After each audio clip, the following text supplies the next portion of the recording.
Hey there writers, welcome back to my YouTube channel. If you haven't been here before, my name is Emma and I'm a UK based writer. I write romance.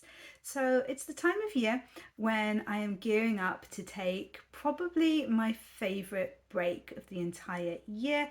I take a good couple of weeks over Christmas and New Year, pretty much off everything. And I thought that it might be nice to kind of make a video about why I do this and why I think it's so important. So obviously not everybody would want to take a break at this time of year. I do for a few reasons. The first one is that I love Christmas and I like to do Christmas properly, as I would put it. And anybody who does that knows that that's quite a lot of effort. There's present buying and wrapping and decorating the house and all the cooking and everything like that.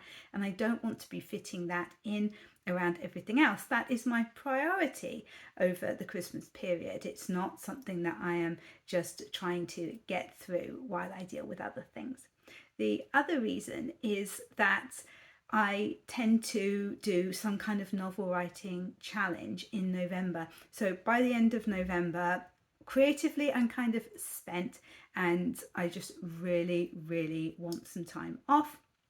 The third reason is just that it's kind of convenient because a lot of people do take time off at this time of year. So I know that it doesn't matter if I'm not getting back to my publisher, for example, because my publisher will not be in their office for most of the time that I'm off anyway. Similarly, I don't think as many people will be watching YouTube videos.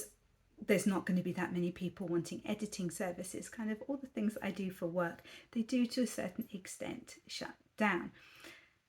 So why do I think this is so important? So obviously we can't all keep going at 100 miles an hour all the time in our lives, but I do think that there is a certain expectation that we will at least attempt to do that.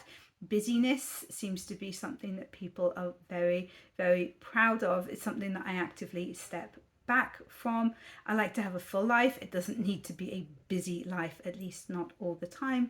Obviously I have busy periods, but then I do like to be able to step back and kind of recalibrate. So some people, like Stephen King, most notably, write every single day. He writes every single day of the year about 2,000 words. And I was discussing this with my writing class a couple of weeks ago. And one of my students said the nicest thing about this.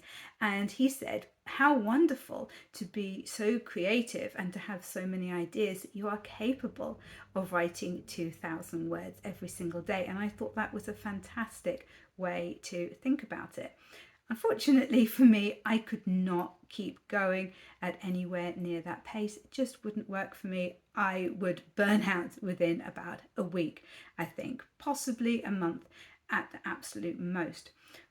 I do have periods where I do a lot of writing, notably November, but then after that I do need to step back, and that is really important for my creativity as well as just for me in general.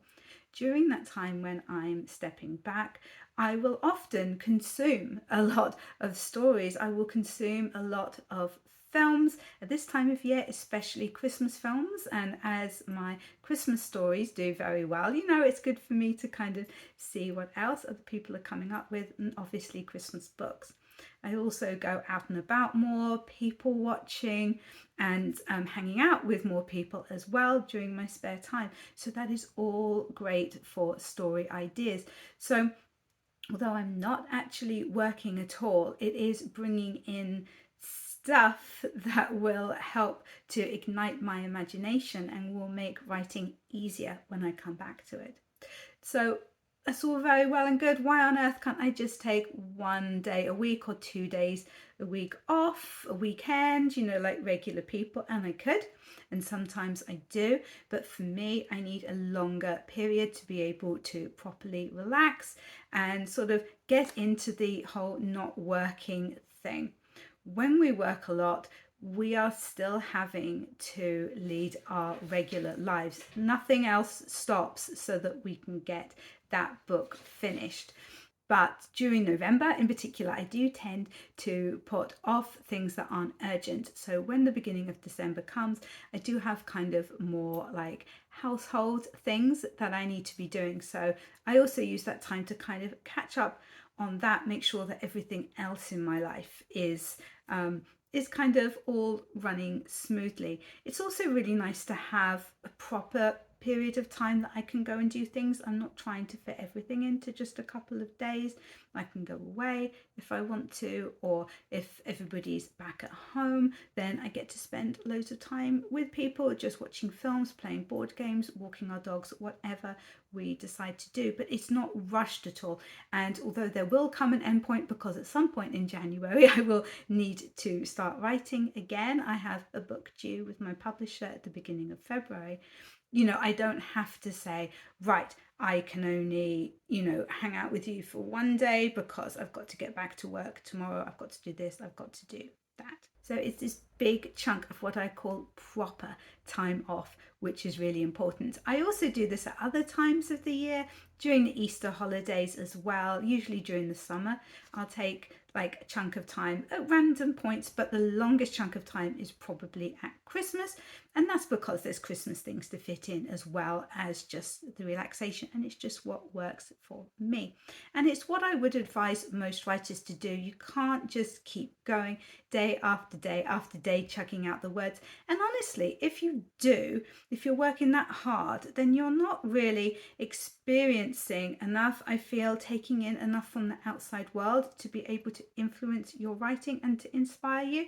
So maybe consider that as well as the fact that you will get tired from writing that many words. I've got no desire to work every day. As much as I love writing, and most of the time I don't see it as work, I don't want to have to write a certain amount of words every single day of the year. And the same is true for all the other things that I do, such as developmental editing. I also teach a creative writing class, and I'm a book coach. So all of those things just need to go away for a couple of weeks so that I can eat cheese, basically, and drink wine, and then I will be much better prepared to do the jobs that I do come January.